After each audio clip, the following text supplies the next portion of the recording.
तो कर्क लगन में हम राहु और चंद्रमा की युति के बारे में बात कर रहे थे। इस वीडियो में देखेंगे अब आपके 11th हाउस के लिए।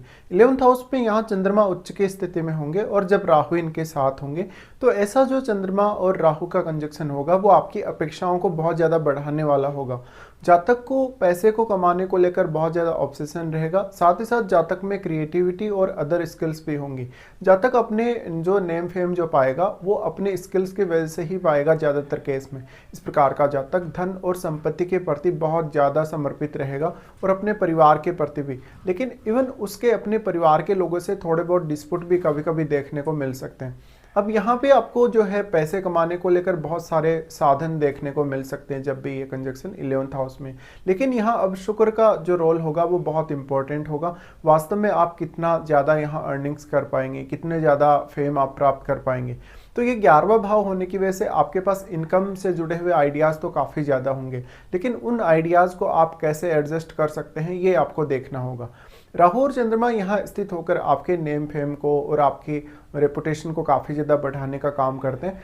ऐसा जातक लेकिन हमेशा उसका जो फ़ायदा है दूसरे लोग उठाएंगे, साथ ही साथ उसके व्यवहार का फ़ायदा भी। यहाँ पे हो सकता है कि आप अपने जो एकदम नज़दीकी जो मित्र हैं आपके या जो दोस्त हैं उनसे आपको चीटिंग मिली हो, या कभी कभी आप जो पैसे हैं वो किसी दूसरे व्यक्ति को उधार दे देंगे जिस वजह से आपको वो पैसे वापस नहीं मिल सकेंगे। राहु और चंद्र की ये युति आपको काफ़ी ज़्यादा इमोशनल बनाती है। साथ ही साथ काफ़ी ज़्यादा आपको स्ट्रेस रहेगा अपने रिश्तों को लेकर। आपके रिश्ते जो आपकी फैमिली से जुड़े हैं, भाई बहनों से जुड़े हैं या इवन पार्टनर से भी जो जुड़े हैं यहाँ पे, लेकिन जातक अपने बिजनेस स्किल्स की वजह से काफ़ी ज़्यादा फेम पाएगा। साथ ही साथ जातक की अपेक्षाएं बहुत ज़्यादा बढ़ती चली जाएंगी उम्र बढ़ने के साथ साथ। अगर यहाँ जुपिटर जैसे ग्रह का प्रभाव हो तो कुछ हद तक जातक अपनी बातों में मेच्योर भी होगा और वो ज़्यादा से ज़्यादा अपने ज्ञान का, अपनी बुद्धिमत्ता का प्रयोग भी कर पाएगा। लेकिन अगर यहाँ कोई भी फायरी प्लैनेट का प्रभाव है राहु और चंद्रमा पर, उस केस में जातक अपने गलत डिसीजन की वजह से बहुत ज़्यादा पैसा गंवाएगा भी और वो रिश्तों के प्रति बहुत ज़्यादा ओवर इमोशनल नजर आएगा। यहाँ पे अब आपको देखना होगा किसी भी भाव के स्वामी इस 11वें भाव में बैठे हैं या नहीं। देखिए, कोई भी ग्रह अगर यहाँ बैठेगा तो राहु उस ग्रह को काफ़ी ज़्यादा मल्टीप्लाई करेंगे। साथ ही साथ वो ग्रह अब चंद्रमा को भी सर्वाधिक रूप से प्रभावित कर पाएगा। लेकिन यहाँ अगर शुक्र जैसे ग्रह बैठे हों तो आपके पास इनकम सोर्सेज बहुत ज़्यादा होने के चांसेस बनेंगे।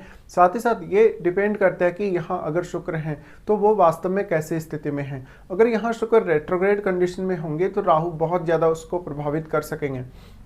इसके साथ ही ये प्लेसमेंट का जो असर है आपकी ओवरऑल लाइफ पर पड़ेगा, जैसे आपके करियर पर, आपकी फैमिली लाइफ पर, आपकी अर्निंग्स पर और आपके बाकी जो जुड़े मामले हैं आपकी पर्सनल लाइफ से।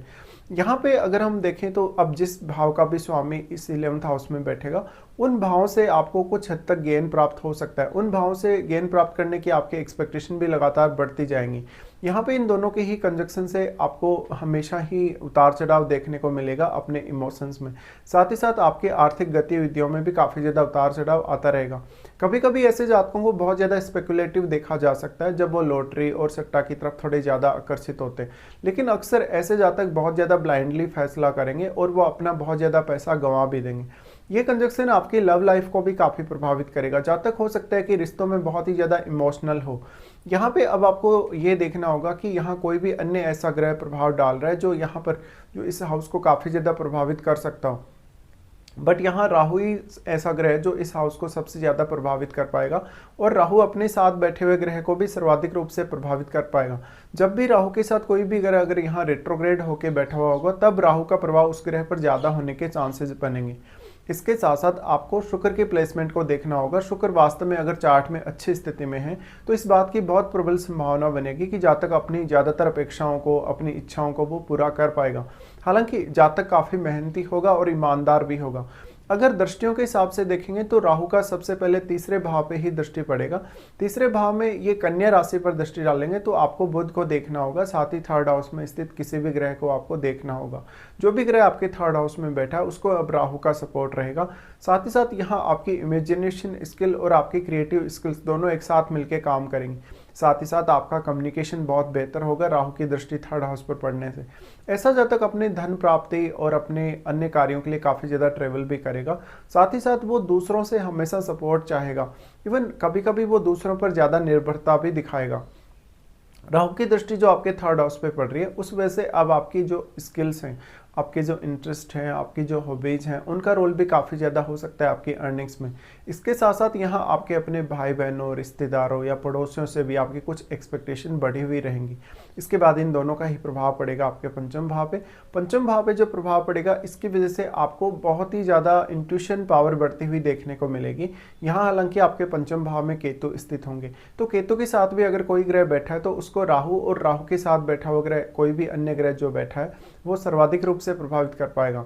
लेकिन यहाँ उस ग्रह का प्रभाव आपको चंद्रमा पर भी देखना होगा। साथ ही साथ यहाँ राहु और चंद्रमा दोनों की ही जो दृष्टि पड़ रही है, उसकी वजह से जातक अपने निर्णयों में कभी कभी बहुत ज़्यादा गलत रहेगा, क्योंकि यहाँ केतु बैठे हैं। केतु बैठे होने की वजह से जातक को एक सही डायरेक्शन पता नहीं लगता कभी कभी, और वो काफ़ी सारे गलत फैसले ले लेता है या काफ़ी ज़्यादा वो इल्यूजन में रहता है।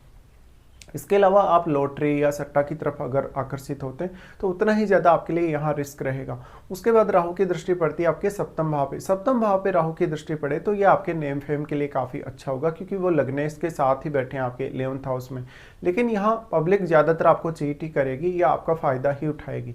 इवन आपकी खुद की स्किल्स आपके बहुत ज़्यादा काम आएंगी, लेकिन ज़्यादातर आपकी जो मेहनत होगी वो दूसरों के काम आएगी। यहाँ पे अब राहु की दृष्टि है तो ये आपके पर्सनल नेम फेम के लिए काफ़ी अच्छा होगा, लेकिन पार्टनर से भी आपके बहुत ज़्यादा अपेक्षाएं बढ़ी हुई रहेंगी। इसके साथ साथ जो भी ग्रह आपके सप्तम भाव में बैठा है उस पर भी राहु का प्रभाव रहेगा, तो आपको उस ग्रह को देखना होगा। अब आपको देखना होगा वास्तव में यहाँ आपको राहु की या चंद्रमा की महादशा है या नहीं है।